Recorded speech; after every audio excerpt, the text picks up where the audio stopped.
आप सभी का स्वागत है। मेरा नाम अब्दुल आलमगीर और आप सीख रहे हैं आहार के साथ। आज की इस वीडियो में आपका फोकस बहुत जरूरी है। पिछले वीडियो में हम लोग नेचुरल लैंग्वेज, प्रोग्रामिंग लैंग्वेज के बारे में डिस्कस किए थे, पर यह वीडियो प्रोग्रामिंग लैंग्वेज को डिटेल में समझाने के लिए बनाया गया है। इस वीडियो में आप समझेंगे कि एक कंप्यूटर जो है वो प्रोग्रामिंग लैंग्वेज को किस तरह से समझता है। In short, programming language computer किस तरह से समझता है। तो स्टार्ट करते हैं प्रोग्रामिंग लैंग्वेज से। प्रोग्रामिंग लैंग्वेज में आपको मैं ये बता दूं कि उसके 3 टाइप्स हैं। Number 1, high level language, low level language और मशीन लैंग्वेज। ये 3 लैंग्वेज है। बेसिकली हम लोग तो हाई लेवल लैंग्वेज पढ़ने वाले हैं, पर आप लोग जूनियर क्लास में पढ़े हैं कि कंप्यूटर मशीन लैंग्वेज समझता है, मतलब कि कंप्यूटर बाइनरी लैंग्वेज समझता है। लेकिन हम लोग हाई लेवल लैंग्वेज पढ़ेंगे और एक प्रोग्रामर अपना प्रोग्राम हाई लेवल लैंग्वेज में लिखता है, तो कंप्यूटर को कैसे समझ में आता है, ये देखिए। How a computer understands Java. We have studied earlier that computer only understand binary language, which is 0 and 1. तो देखा किस तरह से इन्होंने सवाल किया कि प्रोग्रामिंग लैंग्वेज तो हम सीख रहे हैं, लेकिन जो कंप्यूटर 0 और 1 समझता था, आज वो हाई लेवल लैंग्वेज किस तरह से समझ रहा है। तो इसी चीज के ऊपर आज डिस्कस करेंगे, और इसीलिए ये वीडियो है फ्लो ऑफ जावा के ऊपर। जावा क्या है, हाई लेवल लैंग्वेज, और हाई लेवल लैंग्वेज कंप्यूटर कैसे समझेगा उसको डिस्कस करेंगे। तो बेसिकली आप जानते हैं नेचुरल लैंग्वेज क्या है। नेचुरल लैंग्वेज जो हम लोग बोल रहे हैं, इसकी मदद से हम लोग प्रोग्रामिंग लैंग्वेज सीखेंगे। प्रोग्रामिंग लैंग्वेज में हम लोग हाई लेवल लैंग्वेज सीख रहे हैं।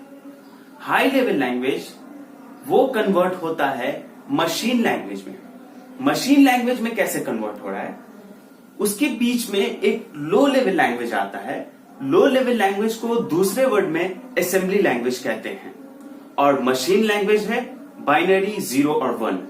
पर हाई लेवल लैंग्वेज में आप देखेंगे जावा है, Java, Python, C plus plus, PHP, ये सब जो है कौन सा लैंग्वेज है, हाई लेवल लैंग्वेज है।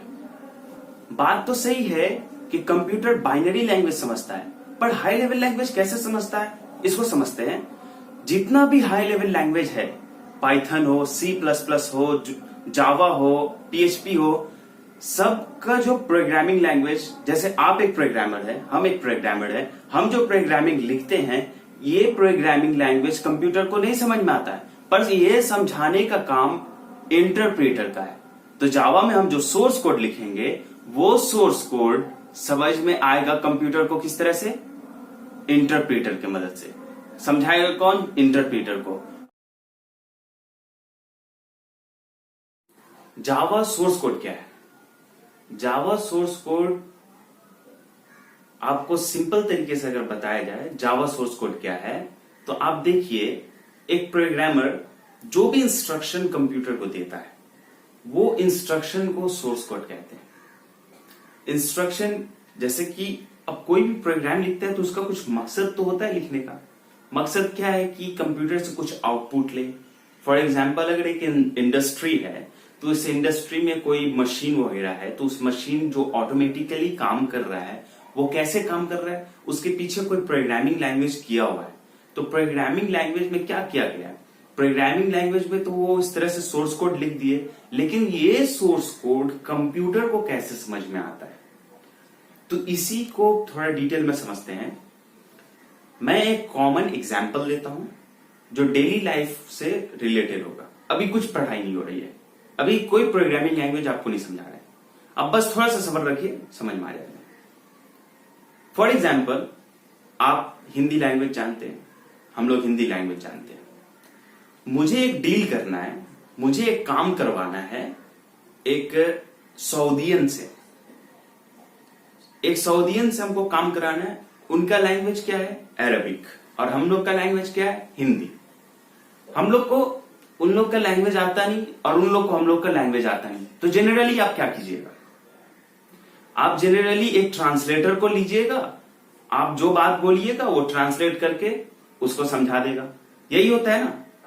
पर एक ऐसा सिचुएशन हम क्रिएट कर रहे हैं, जनरली ऐसा कुछ होगा नहीं, लेकिन हम एक ऐसा सिचुएशन क्रिएट कर रहे हैं जिससे आपको समझ में आए।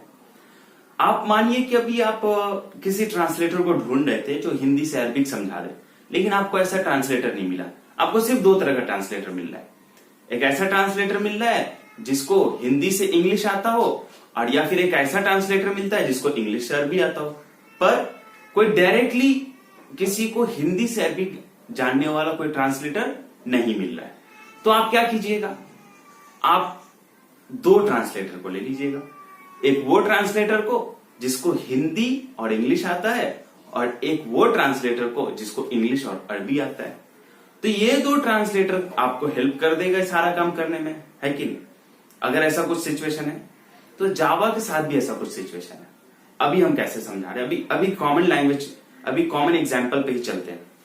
देखिए, हम जो हिंदी जानते हैं या बोलते हैं, मैं एक काम था मेरा, फॉर एग्जाम्पल हमको पेट्रोल परचेज करना था, समथिंग अमाउंट में हमको परचेज करना है, तो वो सऊदियन से हमको डिस्कस करना है। सऊदियन से डिस्कस करना है, हमको अरबिक में नहीं बात कर सकते, तो हम ट्रांसलेटर को बोले। हम पहला ट्रांसलेटर को बोले, कौन सा ट्रांसलेटर को? जिसको हिंदी और इंग्लिश आता है। हम उसको बोल दिए मुझे एक कंटेनर पेट्रोल चाहिए, एक कंटेनर क्रूड ऑयल चाहिए, ठीक है। तो उसका काम क्या है? वो अब इंग्लिश में कन्वर्ट कर दिया, दूसरा ट्रांसलेटर को बता दिया। दूसरा ट्रांसलेटर क्या करेगा? अब उस इंग्लिश जानता है और अरबिक जानता है, तो वो अरबिक में कन्वर्ट करके उस अरेबियन को समझा देगा, ठीक है। वो अरेबियन भी अब समझ गया। तो इसी तरह से जावा में क्या होता है? जावा में सोर्स कोड लिखते हैं। सोर्स कोड वो हाई लेवल लैंग्वेज है जो हम लोग जानते हैं। जिस तरह से हिंदी था, उसी तरह से हमको दो ट्रांसलेटर का जरूरत पड़ेगा जावा में। अब पहला ट्रांसलेटर, जैसा है कि हम एग्जांपल दिए थे हिंदी और इंग्लिश जानने वाला, तो वो ट्रांसलेटर क्या है? वो कंपाइलर है, ठीक है। अभी हम थोड़ा डिटेल में जाएंगे, एक एक करके एक एक चीज को डिफाइन करेंगे, पर अभी हम एक फ्लो समझा रहे हैं, सिर्फ अभी फ्लो समझ लीजिए। तो क्या है कि आप जो चीज सोर्स कोड लिखे, वो आप सोर्स कोड लिखने के बाद सबसे पहला काम क्या कीजिए? आप कंपाइल कीजिएगा। कंपाइलर जो है, ये कंपाइलर सबसे पहला ट्रांसलेटर है जो आपका लैंग्वेज को कन्वर्ट कर दिया, किसमें? लो लेवल लैंग्वेज में। यहां पे भी, यहां पे देखिए, डायरेक्टली मशीन लैंग्वेज में कन्वर्ट नहीं हो रहा है। यहाँ पे मशीन लैंग्वेज डायरेक्टली कन्वर्ट नहीं हो रहा है, लो लेवल लैंग्वेज में कन्वर्ट हो गया। अब ये लो लेवल लैंग्वेज में कन्वर्ट होके क्या बनता है मालूम है? बाइट कोड बनता है। ये जो बाइट कोड है, ये चीज जाएगा अब इंटरप्रीटर में। अब इंटरप्रीटर दूसरा वो ट्रांसलेटर है जो आपका इंग्लिश वर्ड को, जो वहां पे अरबिक में कन्वर्ट कर रहा था, अब यहां पे ये लो लेवल लैंग्वेज को मशीन लैंग्वेज में कन्वर्ट करने वाला ये ट्रांसलेटर है। ये ट्रांसलेटर मशीन लैंग्वेज में कन्वर्ट करके दे देगा मशीन को। अब मशीन का काम है जो चीज करके आपको आउटपुट दे देगा। तो देखिए, अभी हम ये सब पूरा फ्लो समझ गए। अब हमको क्लियर हो गया होगा कि किस तरह से कंप्यूटर को समझ में आता है। पर इसमें जो टर्म आया आपको बार बार, वो टर्म को समझना होगा। तो एक एक चीज को हम समझा रहे हैं। वैसे हम इन सब चीज का नोट्स डिस्क्रिप्शन में दे दिए, आप चेक कर लीजिए। वैसे मैं अब बता रहा हूं सोर्स कोड। सोर्स कोड हम समझा दिए। सोर्स कोड को सिंपली आप लिख दीजिएगा। ये सोर्स कोड वो है जो एक प्रोग्रामर जो इंस्ट्रक्शन कंप्यूटर को देता है, ये सोर्स कोड कहते हैं। सिंपल। अब सोर्स कोड कंपाइल होता है। तो कंपाइलर क्या है? कंपाइलर का एक ही काम है। क्या काम है? आपके सोर्स कोड को कन्वर्ट कर देना बाइट कोड में। ये हो गया दूसरा काम, ठीक है। तो आप कंपाइलर अगर पूछेगा तो क्या काम है उसका? डिफाइन में आप डेफिनेशन में यही लिख दीजिएगा। सिंपल है, लिख दीजिएगा कि कंपाइलर क्या काम करता है? आपके सोर्स कोड को कन्वर्ट कर देता है बाइट कोड में। बस इसका इतना ही काम है, ठीक है। बाइट कोड क्या है कि ये बाइट कोड कन्वर्ट हो जाता है सोर्स कोड से बाइट कोड में जावा कंपाइलर की मदद से। ये कन्वर्ट होता है और ये लो लेवल लैंग्वेज में कन्वर्ट होके एक कोड बनता है। ये कोड एक्चुअली में इंटरप्रीटर के लिए बनाया गया है ताकि ये इंटरप्रीटर के पास जाकर के उसको समझा पाए, ठीक है। तो ये जो बाइट कोड है, इसका बहुत ही एक इंपॉर्टेंट रोल है जावा में। वो क्या है कि इसी बाइट कोड के वजह से जावा को पोर्टेबल कहा गया है। क्यों?